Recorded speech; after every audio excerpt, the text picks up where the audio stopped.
हमारे latest updates पाने के लिए चैनल को सब्सक्राइब करें और बेल आइकन को दबाना बिल्कुल ना भूलें ताकि हमारे सभी नोटिफिकेशंस आपको सबसे पहले मिलें। Digimentor Education is India's best platform to prepare for GATE, NTA, UGC, NET and PGT Computer Science। ज्यादा जानकारी के लिए हमारी वेबसाइट www.digimentor.com पर विजिट करें। तो सभी लोग आ चुके हैं। I think there are 20 people are live. इस समय पर 20 लोग लाइव है और हम लोग अपनी क्लास को स्टार्ट कर सकते हैं। ठीक है। अच्छा, by the way, whatever I am teaching right now, every single word, everything I have taken from the book Morris Mano. जो भी मैं पढ़ा रहा हूँ उसके बाद अगर आप मॉरिस मैनो बुक को रेफ़र करेंगे तो आपको ज़्यादा अच्छे से समझ में आएगा। You can do a simple Google search to find the book Morris Mano. और even though I think most of you 99% of you must be having this book, क्योंकि सभी कॉलेजेस के अंदर पूरे मतलब all over India also everywhere they refer this book which is Morris Mano and it is a standard book for this subject. Even though कुछ topics हैं that are not easy, थोड़े से डिफिकल्ट टॉपिक्स हो सकते हैं।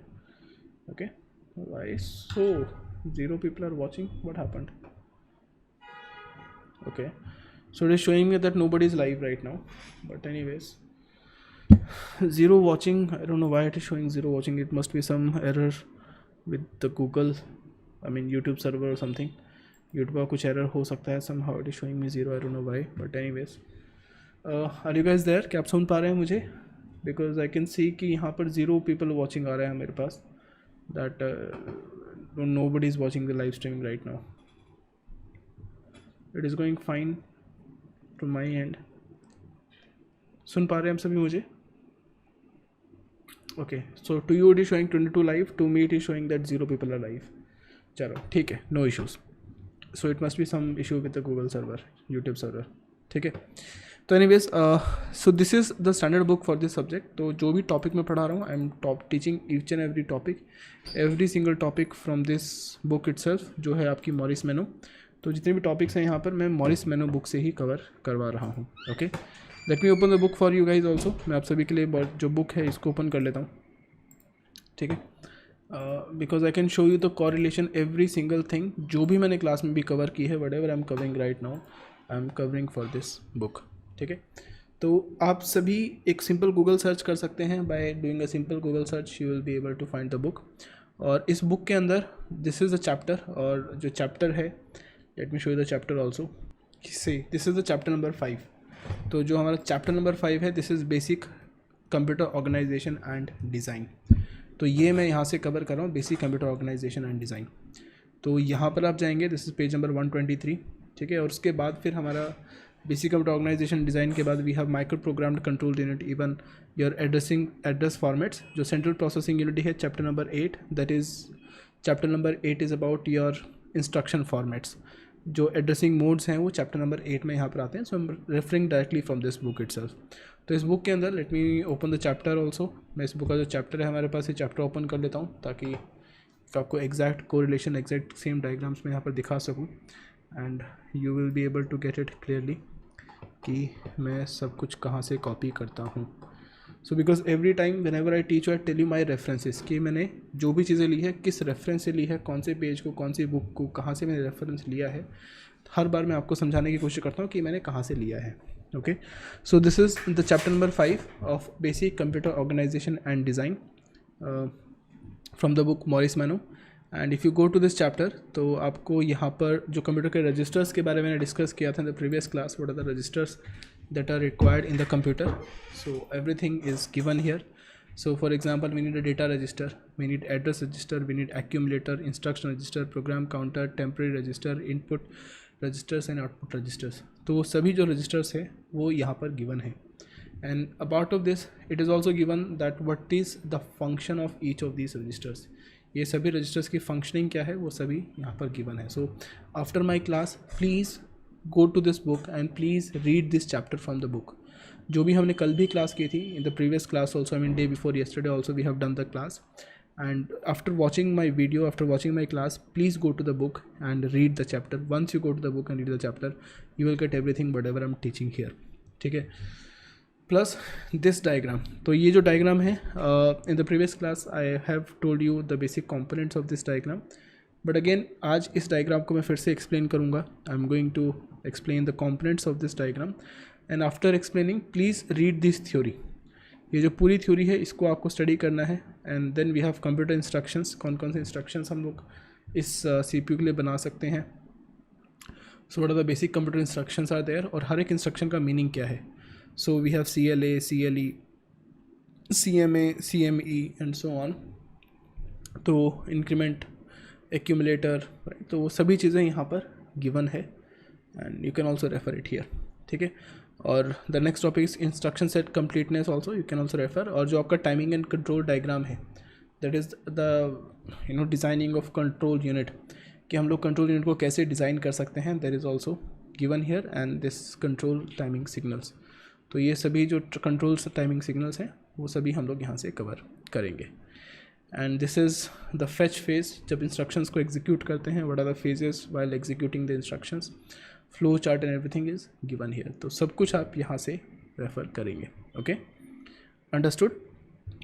But actually it is important. मतलब I am not going to say कि ये इंपॉर्टेंट नहीं है. Whenever I am teaching something, हर एक चीज़ का एक मीनिंग होता है. And even though I am representing everything with the help of this presentations, लेकिन बेटर ये है कि मेरे पढ़ाने के बाद अगर आप खुद से पढ़ेंगे तो आपको ज़्यादा अच्छे तरीके से समझ में आएगा. ठीक है, गुड गुड गुड. सभी रेडी हैं, वेरी गुड. अब देखो कल हमने क्या कवर किया था. In your previous class I told you what are the basic registers that are required to design a computer. ठीक है, तो कंप्यूटर, एक सिंपल कंप्यूटर को डिज़ाइन करने के लिए हमें कौन कौन से रजिस्टर्स की ज़रूरत है. ठीक है, कौन कौन से रजिस्टर्स की ज़रूरत है. We need something called as a data register, we need something called as a address register, we need something called as accumulator, instruction register, program counter, temporary register, input register and output register. ठीक है, अब देखो यहाँ पर इन सभी का size जो है वो साइज़ एक लॉजिक्स की वजह से, ये जो साइज़ है वो सभी साइज़ जो है एक लॉजिक से डिसाइड होते हैं. जैसे let me show you how. देखो जो आपकी मेमोरी है, the memory that we are using, ये कौन सी मेमोरी है. This is representing your main memory. Main memory का मतलब क्या है, this is representing a RAM.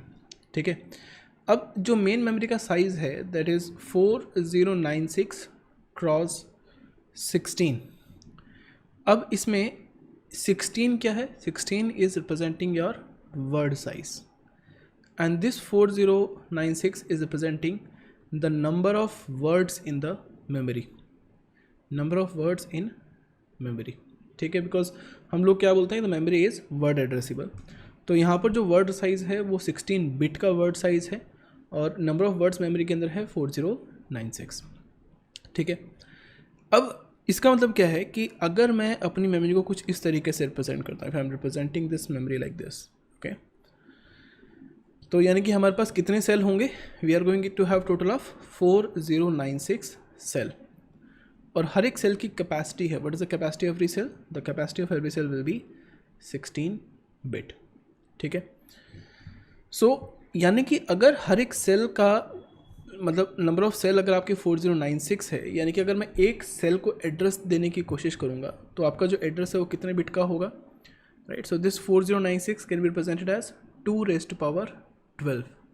तो हमारे पास 2⁻12 सेल्स हैं. तो यानी कि एक जो एड्रेस है आपके पास एक सेल का, this address will be of 12 bits. एक सेल का जो एड्रेस है वो 12 बिट्स का होगा. ठीक है, और हर एक सेल के अंदर कितनी इन्फॉर्मेशन हम स्टोर कर रहे हैं, यहाँ पर 16 बिट की इन्फॉर्मेशन स्टोर कर रहे हैं. ओके, अब देखो हमारे कंप्यूटर में जो इम्पॉर्टेंट रजिस्टर्स हैं, जिन रजिस्टर्स की हमें ज़रूरत है, कौन कौन से रजिस्टर की ज़रूरत है हमें. सबसे पहला है आपका डेटा रजिस्टर. अब डेटा रजिस्टर का काम क्या है कि डेटा रजिस्टर को मेमोरी ऑपरेंड को होल्ड करना है. जैसे अगर मैं बोलता हूँ कि हमारे पास है एक इंस्ट्रक्शन ऐड जिस R0. ठीक है, अगर ये ऐड R0 ये इंस्ट्रक्शन है तो ये जो R0 है, ये R0 क्या है, this R0 is basically representing an address. R0 एक एड्रेस को रिप्रेजेंट कर रहा है, it is not representing a data. ठीक है, तो डेटा जिसका काम यह है कि वो एक डेटा को होल्ड करेगा. इंस्ट्रक्शन में हमारे पास हम एक इंस्ट्रक्शन में एड्रेस को पास करते हैं, लेकिन डेटा जिसका काम क्या है कि डेटा को होल्ड करेगा. और डेटा कितने बिट का है हमारे पास, the memory is word addressable and the size of every word is 16 bit. Therefore data register का जो साइज़ है वो 16 बिट है. Why it is 16 bit, because of this memory. Understood. कि डेटा रजिस्टर का साइज़ कैसे डिसाइड हुआ. Okay, after this data register we have something called as address register. Address register का काम क्या है कि जो मेमोरी का एक एड्रेस है, राइट, मेमोरी में कितने एड्रेसेस है आपके पास, 4096 एड्रेसेस हैं. तो एड्रेसेस को रिप्रेजेंट करने के लिए हम लोग 12 बिट्स का यूज़ करेंगे. तो जो आपका एड्रेस रजिस्टर है, this address register is going to store this 12 bit of information. ये 12 बिट की इन्फॉर्मेशन को स्टोर करेगा. ओके, जो एड्रेस आपका कितने बिट का है, 12 बिट्स का. Okay, then we have something called as accumulator. Accumulator is considered as a processor register. कहने का मतलब है कि जब भी आपका जो प्रोसेसर है, whenever processor is going to perform some calculations, तो जो कैलकुलेशंस का रिजल्ट है वो एक्यूमुलेटर के अंदर हम लोग स्टोर करते हैं. Okay, so accumulator is also a register. तो कैलकुलेशन का रिजल्ट कहाँ पर स्टोर करेंगे हम लोग, एक्यूमुलेटर के अंदर. Then we have instruction register. Instruction register का काम क्या है कि इस तरह की जो भी इंस्ट्रक्शन होगी, हमें इस इंस्ट्रक्शन को इस इंस्ट्रक्शन रजिस्टर के अंदर स्टोर करेंगे. अब जितनी भी इंस्ट्रक्शंस हैं हमारे पास, हर एक इंस्ट्रक्शन आपकी 1 वर्ड साइज़ की है. तो जो इंस्ट्रक्शन है वो आपकी 16 बिट की इंस्ट्रक्शन है हमारे बेसिक कंप्यूटर के अंदर. ठीक है, फिर आता है आपके पास प्रोग्राम काउंटर. प्रोग्राम काउंटर का काम ये है कि अगली इंस्ट्रक्शन मेन मेमोरी में कहाँ पर स्टोर है उस लोकेशन का एड्रेस स्टोर करो. तो प्रोग्राम काउंटर आपका होगा यहाँ पर 12 बिट्स का, बिकॉज मेमोरी एड्रेस जो है वो 12 बिट्स का है. Then we have temporary register. तो टेम्परेरी रजिस्टर जो है एक टेम्परेरी डेटा को स्टोर करने के लिए काम आता है. So it is of 16 bit. And this is input register. Input register जैसे कि हम लोग अगर कोई कीबोर्ड से कोई इनपुट देते हैं, if I am typing a character 1 और if I am typing a character small a, so whatever character you are typing from the keyboard, जो भी इनपुट आप कीबोर्ड से टाइप करते हैं तो उसको इंस्ट्रक्शन रजिस्टर होल्ड करेगा. आउटपुट रजिस्टर मीन्स यानी कि जो भी आउटपुट यूज़र को देना है, यूज़र के आउटपुट को एक आउटपुट रजिस्टर जो है वो उसको होल्ड करेगा. ठीक है, तो हर एक रजिस्टर का जो साइज़ है वो मैटर करता है. साइज़ अगर मेमोरी का साइज़ चेंज होगा तो रजिस्टर का साइज़ भी चेंज होगा. जैसे लेट अस अज्यूम कि अगर आपकी मेन मेमोरी जो है वो 4096x16 नहीं होती, let us assume that your main memory size is something like 64K×32. अगर मेन मेमोरी का साइज़ आपका 64K×32 होता है, इसका मतलब क्या था कि आपके पास 2⁻16 सेल है और हर एक सेल का साइज़ है आपके पास 32 बिट का. तो उस केस में आपका जो एड्रेस रजिस्टर है, एड्रेस रजिस्टर का साइज़ होगा 16 बिट, और जो आपका डेटा रजिस्टर है, डेटा रजिस्टर का साइज़ होगा 32 बिट, और जो आपका एक्यूमुलेटर है, एक्यूमुलेटर का साइज़ होगा 32 बिट. जो आपका इंस्ट्रक्शन रजिस्टर है, जिसको इंस्ट्रक्शन को होल्ड करना है, तो जो इंस्ट्रक्शन रजिस्टर है उसका साइज़ होगा आपके पास 32 बिट. करेक्ट, ठीक है. सो उस तरीके से आपका जो प्रोग्राम काउंटर है, प्रोग्राम काउंटर का साइज़ होगा 16 बिट. करेक्ट, और आपका जो टेम्परेरी रजिस्टर है, टेम्परेरी रजिस्टर का साइज़ होगा 32 bit. So basically according to the size of memory, ये जितने भी रजिस्टर्स हैं इन सभी का जो साइज़ है वो चेंज हो जाएगा. करेक्ट. अब मैंने आपको बताया था कि जो आपकी डेटा बस है, जो कॉमन बस है, जिसके अंदर हम सिस्टम बस जिसको हम लोग बोलते हैं, we call it as a system bus. तो सिस्टम बस के अंदर 3 तरह की बसेज आती हैं. The first kind of bus that we have is your data bus. The second bus that we use is your address bus. And the third bus that we use is your control bus. पहला है आपका data bus, दूसरा है address bus और तीसरा है control bus. Now if I से कि हमारी जो मेमोरी है सिस्टम के अंदर, the memory size is your 4096x16 bit. यह आपकी मेमोरी का साइज़ है. तो यानी कि जो आपका एड्रेस है, your address of the memory will B of 12 bits. Correct. तो यानी कि ये जो डेटा बस है, डेटा बस को कितना डेटा कैरी करना है, 16 बिट का, है ना. डेटा बस को कितना डेटा कैरी करना है, 16 बिट का.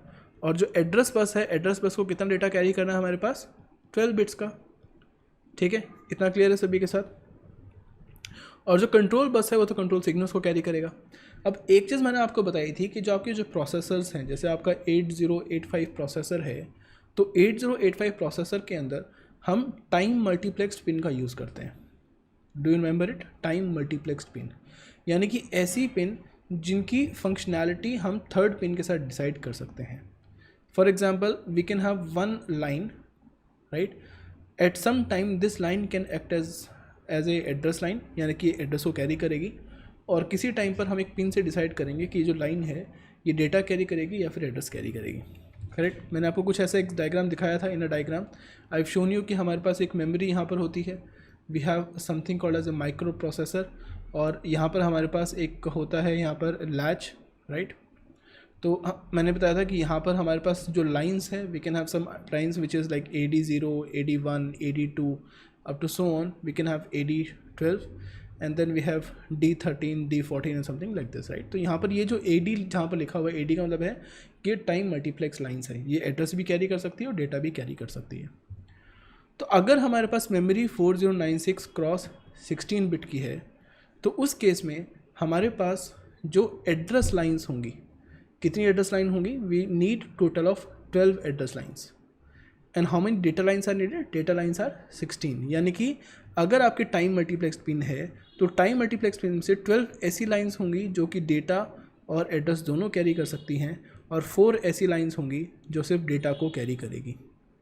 ठीक है. यानी कि जिस समय पर ये लाइन्स जो है वो एड्रेस को कैरी कर रही है, उस समय पर ये डेटा लाइन्स के अंदर वैल्यू हम पास करेंगे 0. ठीक है. Understood this much? इतना समझ आया सभी को? करेक्ट. अब यहाँ पर ये जो जितने भी मेमोरी केसेस हैं, तो मैंने बताया सबसे पहले आपको मैंने कल एक सिस्टम बस का डिज़ाइन आपको समझाया था. How can you design a system बस. ठीक है. जल्दी से मुझे चैट विंडो के अंदर बता दीजिए how many of you remembered कि हमने सिस्टम बस को कैसे बनाया था. Please write in the chat window how many of you have seen the diagram, how can we design the system bus using multiplexers, और उसको हमने कैसे बनाया था. और if you want me to show it, I can again show you the same diagram, but अगर आपको याद है तो जल्दी से मेंशन कर दीजिए चैट विंडो के अंदर. इज़ देयर एनीवन जिसने सिस्टम बस का डिज़ाइन नहीं देखा है?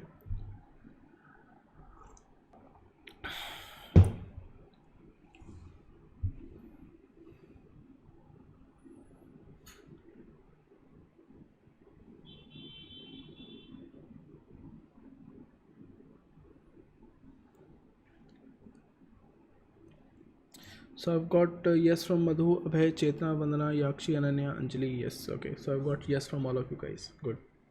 Sakshi, very good. ठीक है. So I think most of you have already seen how can we design the system bus. So Aditya, I think you missed the class, तो आपको याद नहीं होगा. Maybe you must, आपको already पता होगा कि कैसे करना है. So ठीक है. तो anyways चलो. So जो आपकी system bus है, so this system bus is created using multiplexers. ये आपकी सिस्टम बस जो है वो मल्टीप्लेक्सर से हम लोग इसको बना सकते हैं. ओके. तो ये जो सिस्टम बस है, in this system bus we have 3 select lines. 3 select lines है आपके पास सिस्टम बस के अंदर. ठीक है. अब 3 सेलेक्ट लाइन है because we have a 3 select line in a multiplexer. That means multiplexer should be a 7x1 multiplexer, right. So if you remember it, तो मल्टीप्लेक्सर क्या है आपके पास? If you have 3 select lines, then we will be having total 8 input lines, right. So these are 8 lines and we are going to have 1 output line. So it is 8x1 multiplexer and these are the select lines. So here the select lines are S0, S1 and S2. तो अगर हम तीनों में 0 0 0 पास करेंगे, that means this input will be selected as an output. अगर यहाँ पर 0 0 1 पास करेंगे, that means this input will be selected as an output here. अब हमने क्या किया कि लेट अस अज्यूम कि हमें कुछ डेटा को ट्रांसफ़र करना है इस पूरे सर्किट के अंदर. सो लेट अस अज्यूम कि हमारे पास मेमोरी के अंदर कुछ डेटा प्रेजेंट है. ठीक है. जैसे मैंने आपको देखो, आई told you something very important in the previous class कि जब भी आप किसी प्रोग्राम को एग्जीक्यूट करते हैं, किसी इंस्ट्रक्शन को एग्जीक्यूट करते हैं, then for execution of an instruction you have 3 stages. ठीक है. तो उसको हम बोलते हैं instruction cycle. Instruction cycle. So instruction cycle में you have 3 phases. The first phase is representing your fetch stage, जहाँ पर हम फेच करते हैं. Okay. Second stage will be your decode stage, जहाँ हम इंस्ट्रक्शन को डिकोड करते हैं. And the third stage will be your execute stage, जहाँ पर हम इंस्ट्रक्शन को एग्जीक्यूट करते हैं. So you have fetch cycle, you have decode cycle and you have execution cycle. Correct. अब ये सभी चीज़ें हम ऑलरेडी कवर कर चुके हैं, these things we have already covered, so that is why I feel like कि हमें बहुत ज़्यादा इन डेप्थ में करने की ज़रूरत नहीं है। But again let me explain you कि हम फेच साइकिल में क्या क्या करते हैं। Okay, so we have fetch cycle. So what are the steps we take in fetch cycle? सबसे पहला स्टेप क्या था? Please write in the chat window what are the steps in fetch cycle if you remember it. अगर आपको याद हो जल्दी से चैट विंडो के लिख दीजिए फेच साइकिल में हम क्या क्या करते हैं। Priyanka, I think you have not attended the previous class, so that is Y आपको क्लियर नहीं है। Just do one thing, go and please revise the classes, तो आपको ये क्लास ज़्यादा बेटर से समझ में आएगी, otherwise you will not be able to understand it clearly. ठीक है, do you guys remember it कि फेच साइकिल में क्या क्या हमारे पास स्टेजेस है, क्या क्या स्टेप्स हम लोग फेच, जब इंस्ट्रक्शन को फेच करते हैं तो क्या क्या स्टेप्स हम लोग लेते हैं? आपको याद है सभी को? Please write the steps.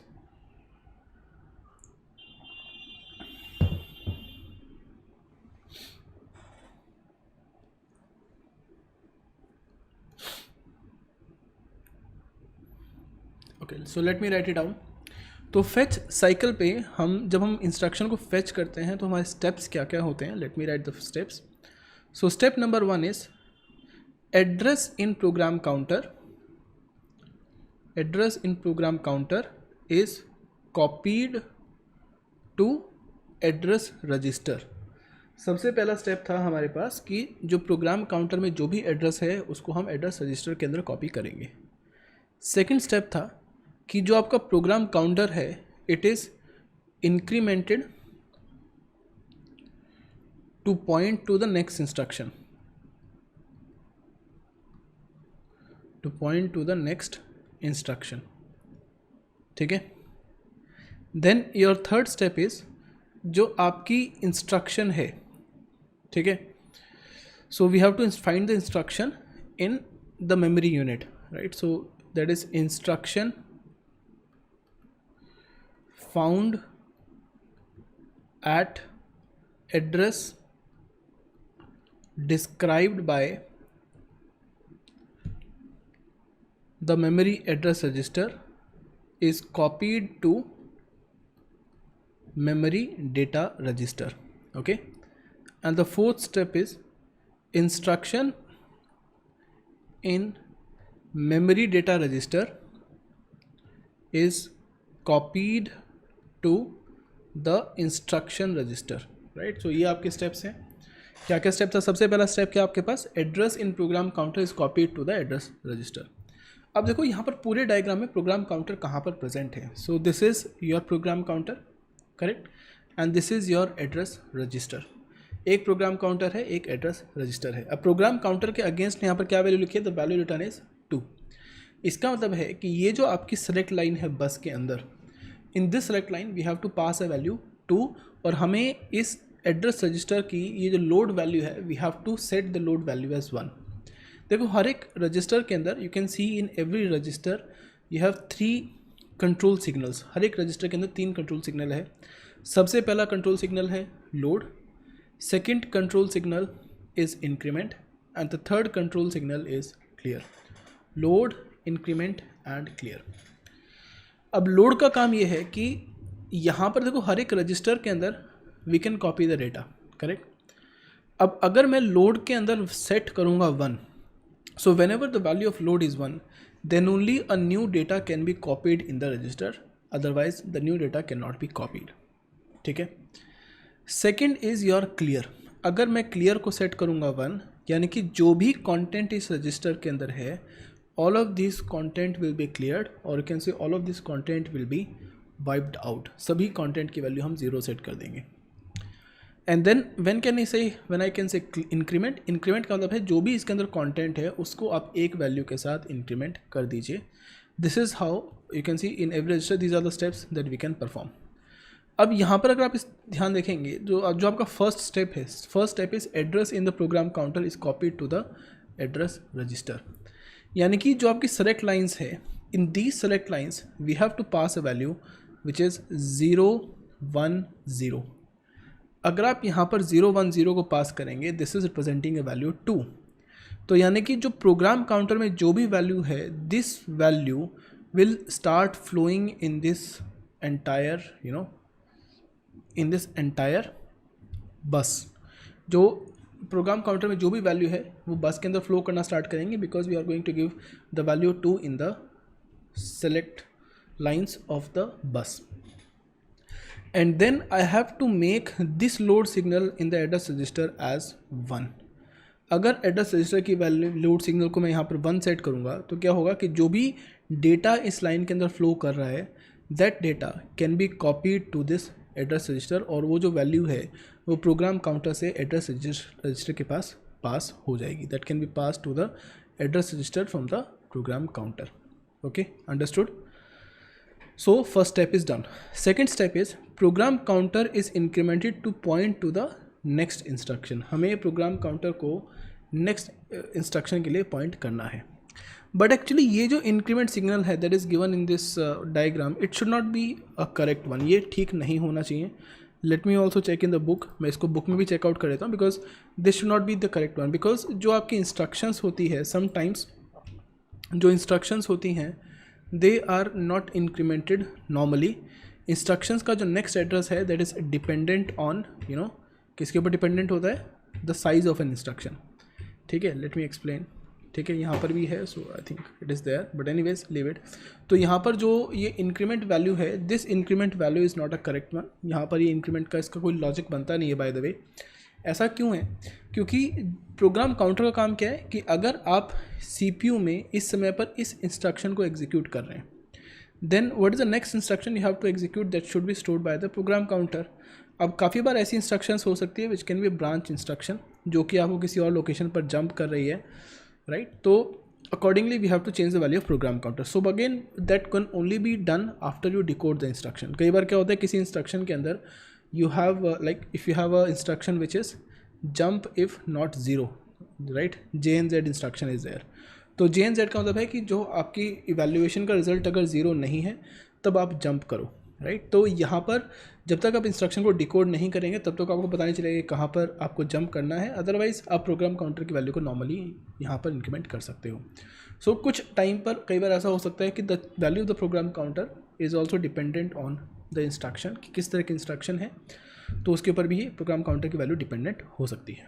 Okay, अब यहाँ पर लिखा है कि सबसे पहले एड्रेस को हमने प्रोग्राम काउंटर के एड्रेस को हमने एड्रेस रजिस्टर के अंदर कॉपी कर लिया और उसके बाद हमने प्रोग्राम काउंटर की वैल्यू को इंक्रीमेंट कर दिया. These are the 2 steps.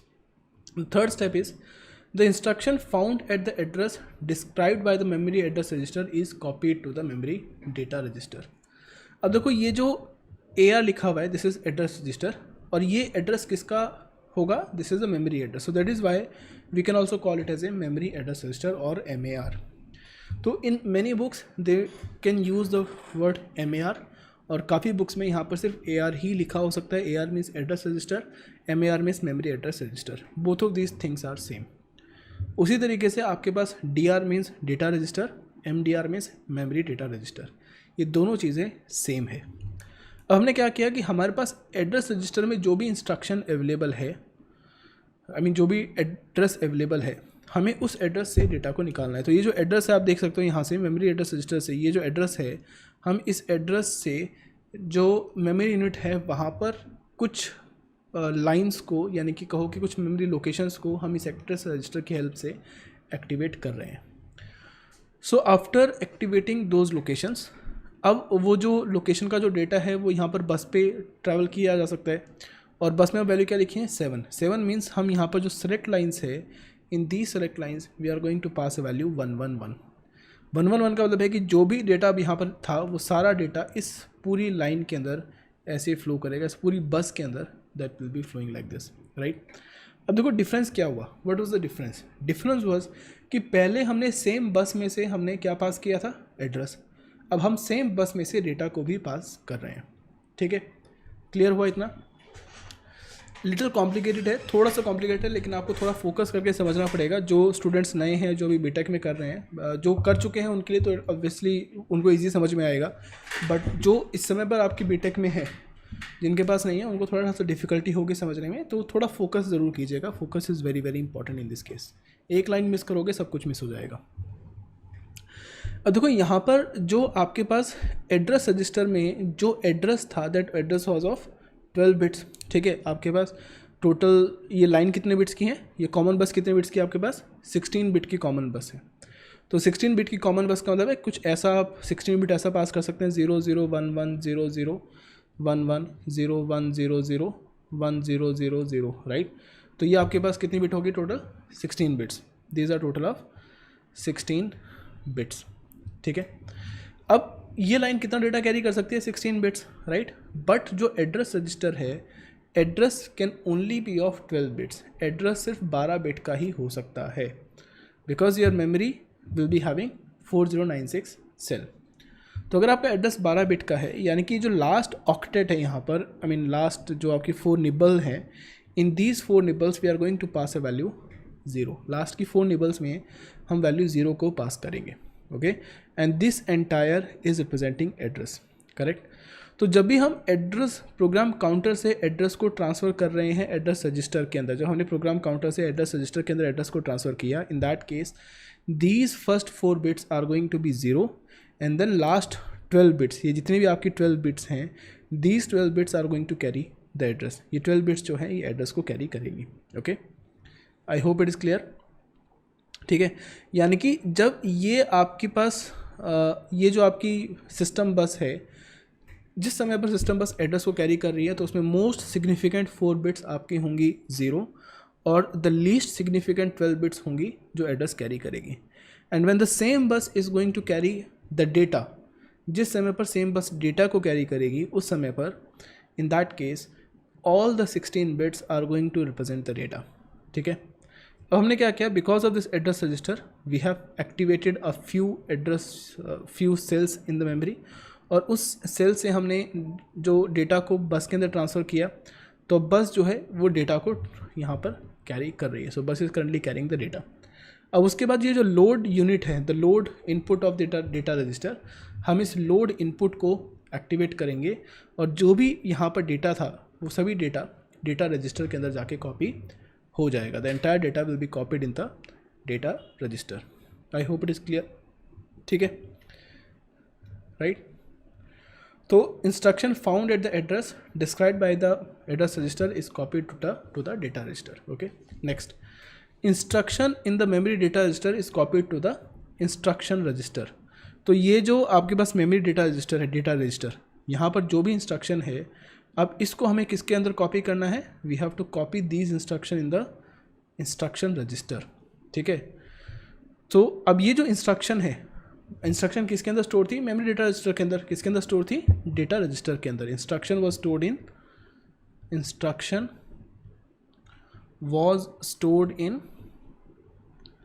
Data register. Instruction जो है वो डेटा रजिस्टर के अंदर स्टोर थी। And the size of data register can be of 16 bit, right. यानी कि जो मैक्सिमम इंस्ट्रक्शन का साइज़ है आपके इस बेसिक कंप्यूटर के अंदर, जो मैक्सिमम इंस्ट्रक्शन का साइज़ है वो आपका 16 बिट का साइज़ हो सकता है। The size of an instruction can B of 16 bit. So because आपका इंस्ट्रक्शन का साइज़ 16 बिट का हो सकता है, तो इसी वजह से जो आपका इंस्ट्रक्शन रजिस्टर है, इंस्ट्रक्शन रजिस्टर का भी साइज़ आपका 16 बिट का ही होगा, ओके। देखो सर्वज्ञा, कई बार क्या हो सकता है कि आपको सिर्फ इंस्ट्रक्शन को कॉपी नहीं करना है, sometimes you might also have to copy the operand. या कई बार देखो डेटा के अंदर ना सिर्फ इंस्ट्रक्शन नहीं आती है, डेटा के अंदर कुछ ऑपरेंड भी हो सकता है, कुछ वैल्यूज़ भी हो सकती हैं। जैसे कि अगर मैं इंस्ट्रक्शन बोलता हूँ कि इंस्ट्रक्शन है आपकी ऐड R0, करेक्ट। R0 क्या है, एक एड्रेस है, एक रजिस्टर का एड्रेस है, लेकिन उस रजिस्टर के एड्रेस पे उस लोकेशन पर क्या वैल्यू प्रेजेंट है, what is the value present at that location, that will be stored in this data register. जब आप इस इंस्ट्रक्शन को प्रोसेस करेंगे यानी कि इस इंस्ट्रक्शन को एग्जीक्यूट करेंगे, तब आपको पता चलेगा कि ऐड जो है वो एक ऑपरेशन कोड है, R0 एक एड्रेस है, लेकिन यानी कि R0 की वैल्यू को हमें ऐड करना है, लेकिन R0 की वैल्यू कहाँ स्टोर करेंगे, where will you be storing that value. वो जो R0 की वैल्यू है वो डेटा रजिस्टर के अंदर स्टोर होंगी और इंस्ट्रक्शन रजिस्टर के अंदर ऐड R0 स्टोर होगा, राइट। तो इसी वजह से हम लोग यहाँ पर जो है डेटा रजिस्टर को भी यूज़ करते हैं, इंस्ट्रक्शन रजिस्टर को भी यूज़ करते हैं। जनरली क्या होता है कि जो आपकी डेटा रजिस्टर्स हैं, हम जो भी डेटा है, CPU की स्पीड जो होती है वो कंपैरेटिवली मेमोरी के काफ़ी फास्ट होती है, तो हम डेटा को हमेशा बफर में यूज़ करते हैं, राइट। तो जब एक इंस्ट्रक्शन को आप एग्जीक्यूट कर रहे हैं तो इंस्ट्रक्शन जो है उस समय पर इंस्ट्रक्शन रजिस्टर पे स्टोर करेंगे, लेकिन बिकॉज हमें डेटा को बफर में रखना है, इसी वजह से डेटा हम डेटा रजिस्टर के अंदर भी स्टोर कर सकते हैं, मतलब स्टोर करेंगे। We are not directly going to take the data from the memory, but rather we are also going to store the data in the data register. Clear है इतना?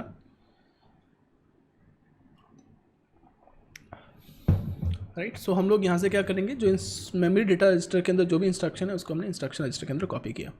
तो ये सभी ऑपरेशंस हम करेंगे फेच साइकिल के अंदर।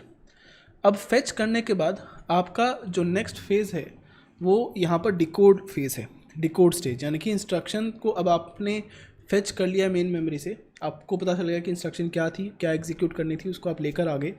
उसके बाद हम डिकोड करेंगे, यानी कि अब डिकोड साइकिल क्या करेगा कि जो भी इंस्ट्रक्शन रजिस्टर के अंदर जो भी इस समय पर करंटली इंस्ट्रक्शन प्रेजेंट है, अब हम उस इंस्ट्रक्शन रजिस्टर की वैल्यू को लेकर जाएंगे कंट्रोल यूनिट के पास, और कंट्रोल यूनिट के पास जाकर हम इंस्ट्रक्शन को डिकोड करेंगे।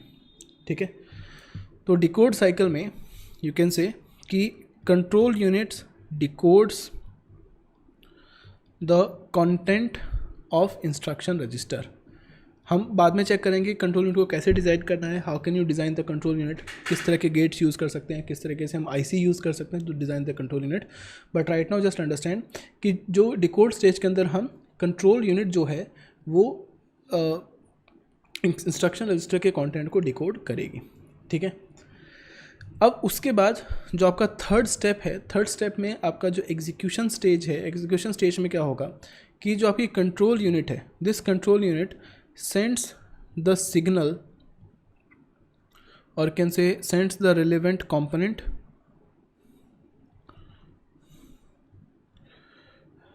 okay, let me sends signal to the relevant component, to relevant components, right? For example ALU, right? कहने का मतलब क्या था कि जो कंट्रोल यूनिट है वो अब डिसाइड करेगी एग्जीक्यूशन स्टेट में कि हमें अब इस इंस्ट्रक्शन के साथ करना क्या है, क्या हमें इसको ALU के अंदर एग्जीक्यूट करना है। तो जो कंट्रोल यूनिट है वो उसके बाद यहाँ पर उसको सेंड करेंगे। ठीक है, अब देखो एज आई सेड, ये जो एक्यूमुलेटर है, एक्यूमुलेटर का काम क्या है, the work of the accumulator is to store the result produced by the ALU। ALU से जो भी रिजल्ट आएगा उसको आप एक्यूमुलेटर में स्टोर करेंगे। ठीक है, अब देखो यहाँ पर दो चीज़ें इंपॉर्टेंट है समझने की। आपको कई चीज़ों की वर्किंग समझ आई, लेकिन कुछ चीज़ों की वर्किंग अभी भी समझ में नहीं, राइट? जैसे मेमोरी यूनिट आपको समझ आया किसका काम क्या है, एड्रेस रजिस्टर का समझ आ गया, प्रोग्राम काउंटर का समझ आ गया, डेटा रजिस्टर का समझ आ गया, एक्यूमुलेटर का काम समझ आ गया। एक्यूमुलेटर का काम क्या है कि जो भी रिजल्ट ALU प्रोड्यूस करेगा उसे एक्यूमुलेटर के अंदर स्टोर करेंगे। अब ये जो E है, E is representing a flag. E जो है वो यहाँ पर एक फ्लैग को रिप्रेजेंट कर रहा है, यानी कि कई बार क्या होता है कि आप कुछ रिजल्ट को प्रोड्यूस कर रहे हैं, मतलब कुछ कैलकुलेशंस को परफॉर्म कर रहे हैं, उसके बाद आपके पास कुछ फ्लैग आप सेट कर सकते हैं। जैसे लेट अस अज्यूम कि कोई कैरी जनरेट हुआ है या नहीं हुआ, तो उसके लिए आप यहाँ पर E का यूज़ करेंगे। तो अगर E सेट है यानी कि हमारे पास एक फ्लैग है जो सेट हो गया है यहाँ पर।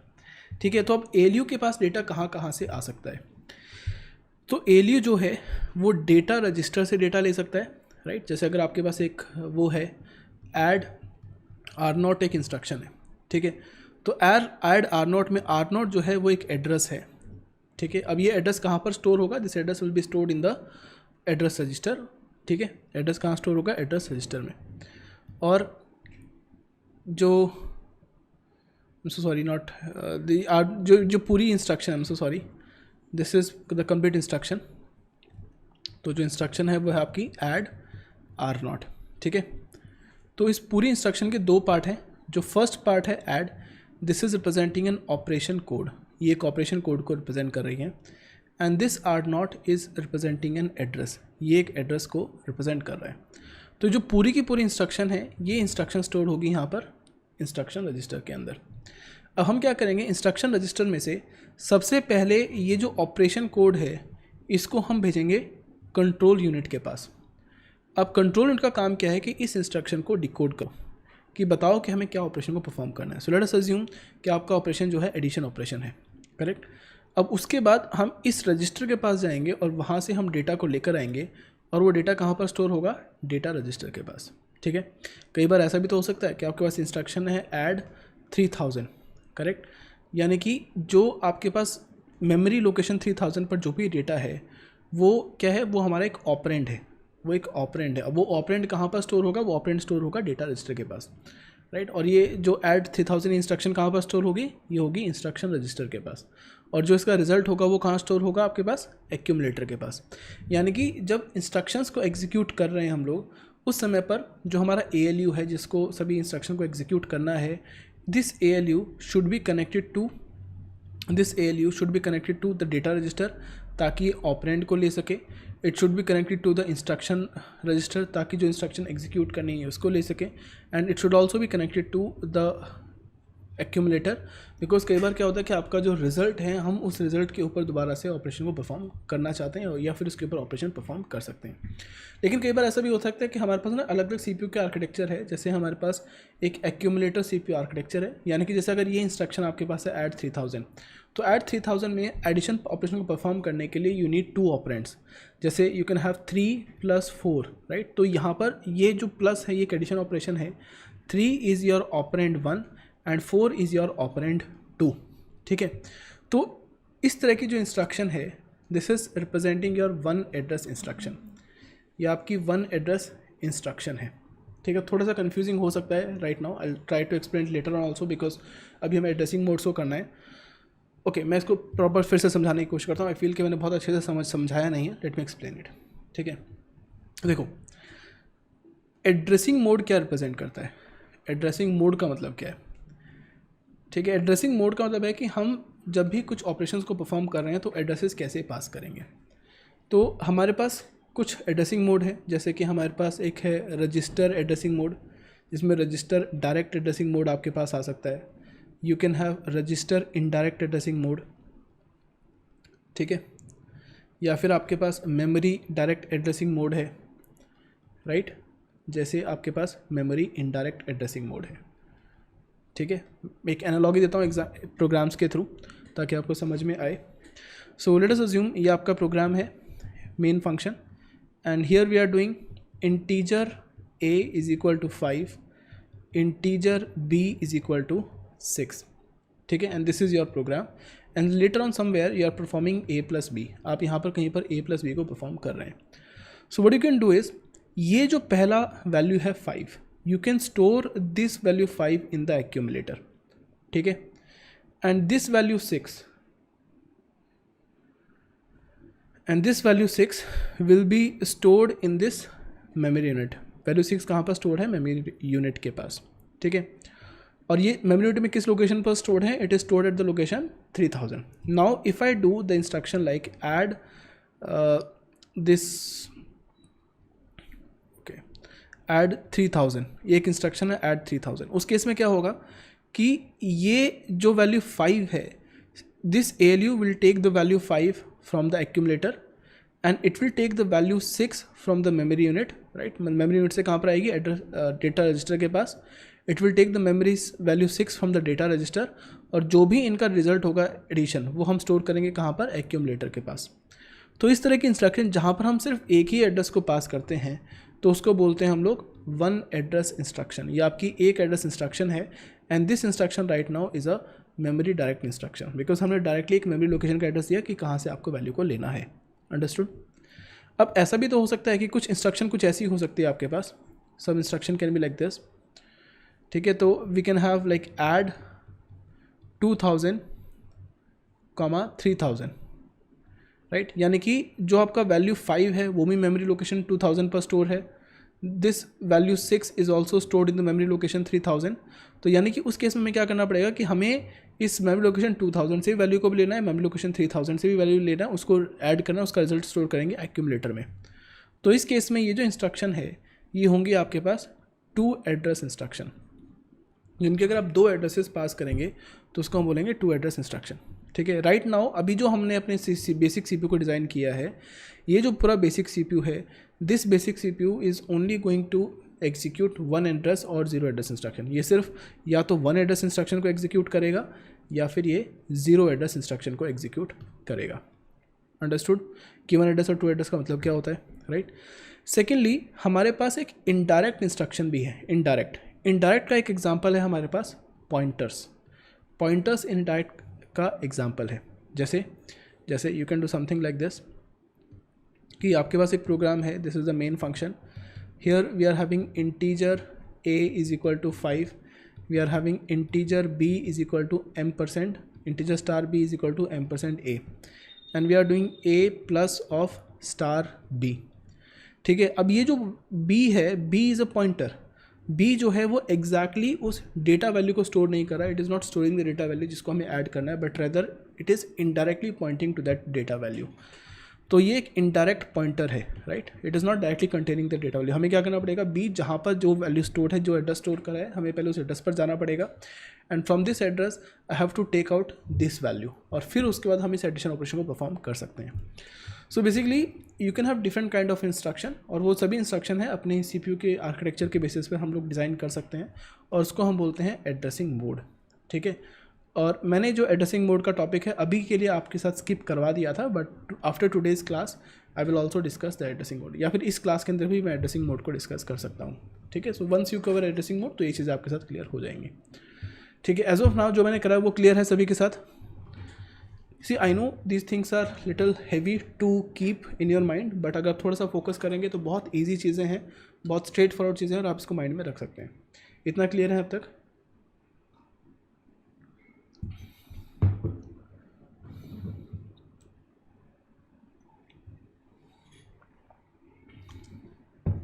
Okay, good. So I think most of you आप सभी के साथ क्लियर है. फाइन.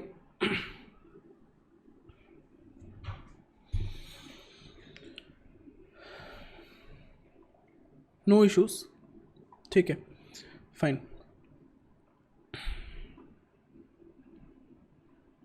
गुड. ओके, तो यहाँ पर क्या रिप्रेजेंट किया गया है in this table, we are representing the value of the select lines. तो आपके पास जो सेलेक्ट लाइन है इन दिस, ये जो आपके पास कॉमन बस थी, सो इन दिस कॉमन बस आपके पास 3 सेलेक्ट लाइन है. You have S0, S1 and S2. ये 3 सेलेक्ट लाइन्स आपके पास इस कॉमन बस के अंदर है. तो हियर वी आर रिप्रेजेंटिंग कि जो आपके पास सेलेक्ट लाइन्स हैं, दीज सेलेक्ट लाइन्स, ओके, जो आपके पास सेलेक्ट लाइन्स हैं यहाँ पर, तो ये जितनी भी सेलेक्ट लाइन्स हैं यहाँ पर, इसके अंदर वैल्यूज हम मैक्सिमम क्या वैल्यू पास कर रहे हैं. The maximum value that we are passing is 7 and the minimum value that we are passing is 1. तो कौन सी वैल्यू किस चीज़ से एसोसिएट है, जैसे value 7 is associated with the memory, value 1 is associated with the address register, value 2 is associated with the program counter. तो value कौन सी value किस चीज़ के साथ एसोसिएटेड है, this is what it is, this table is representing.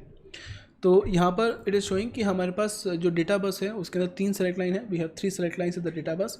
If we are passing a value 0 0 0, that means no register will be selected. If you are passing a value 001, that means address register will be selected. If you are passing a value 010, that means program counter will be selected. If you are passing 011, that means data register will be selected.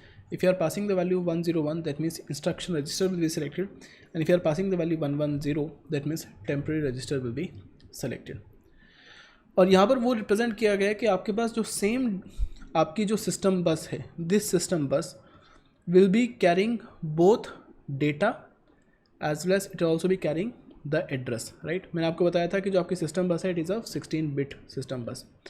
तो यानी कि जब हम data को carry कर रहे हैं तो सभी की सभी 16-bit वहाँ पर यूटिलाइज होंगी, लेकिन जिस समय पर आप एड्रेस को कैरी कर रहे हैं तो जो फर्स्ट 4-bit हैं वो फर्स्ट 4-bit हम 0 सेट करेंगे, और रेस्ट जो आपकी 12-bit है वो सभी एड्रेस को कैरी करेगी, right. This is what is written here. Okay, so the 12-bit register AR and PC have 0 loaded into the bus in the higher 4-bit position. तो आपकी फर्स्ट 4-bit हम 0 लोड करेंगे और बाकी लोकेशन पर हम लोग एड्रेस कैरी कर सकते हैं. तो this is representing the properties of common system बस. प्लीज़ रीड दिस PPT, इसको एक बार रीड करो and please ask me if any doubts. एक बार रीड करके इसको मुझसे पूछो अगर कोई डाउट है तो, बिकॉज अदरवाइज ये सभी चीज़ मैं एक्सप्लेन कर चुका हूँ. And right done after reading it in the chat window.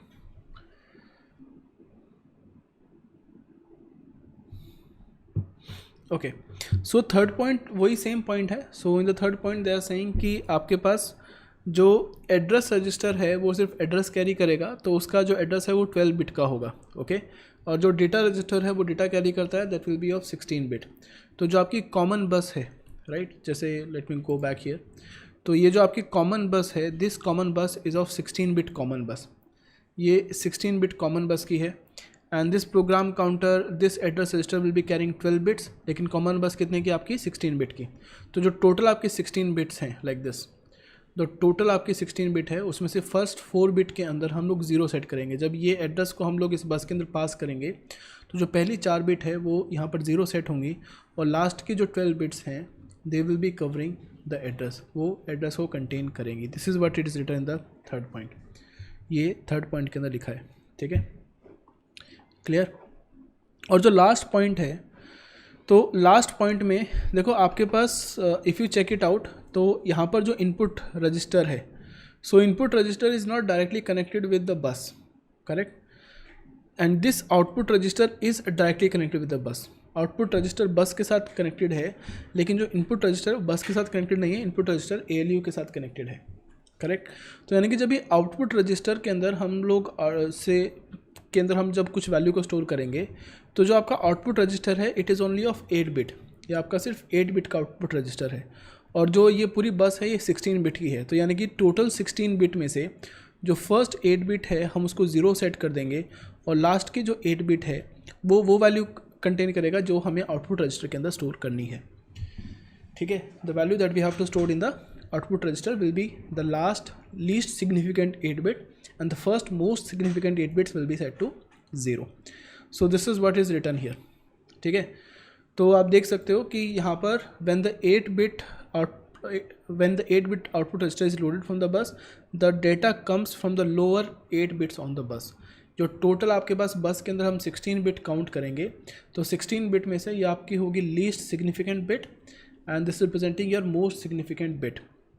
तो आपका जो फर्स्ट मोस्ट सिग्निफिकेंट 8 बिट है हम यहाँ पर 0 सेट कर देंगे और लास्ट लीस्ट सिग्निफिकेंट 8 बिट के अंदर हम यहाँ पर 1 सेट कर देंगे, right, so that we can load that value here there. I hope it is clear, इतना सभी के साथ क्लियर होगा, करेक्ट, क्लियर। अब क्लियर है मेरे प्यारे मित्रों, माय डियर फ्रेंड्स।